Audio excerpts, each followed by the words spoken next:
Hello મિત્રો, હું શોભના ભટ્ટ એક સંગીતની રચના લઈને આવું છું.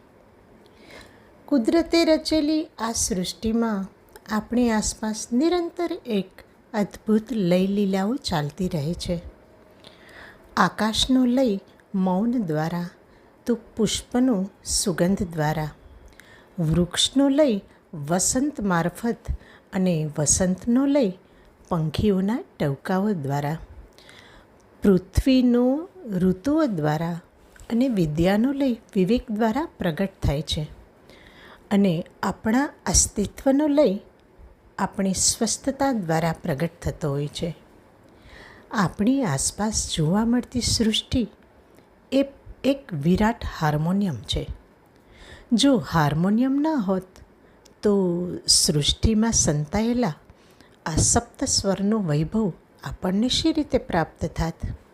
વાંસળી, મૃદંગ, સિતાર, વાયોલિન આ બધું આખરે છે શું? બધા જ ઉપકરણો સૃષ્ટિમાં છે અને જે તેને પ્રગટ કરે છે.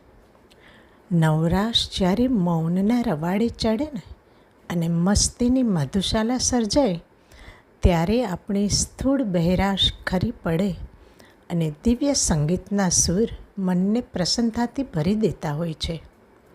સંગીતની સાધના એટલે જ અવ્યક્ત છે અને તેને વ્યક્ત કરવાની અને જે અપ્રગટ છે તેને પ્રગટ કરવાની દિવ્ય સાધના એટલે જ સંગીત.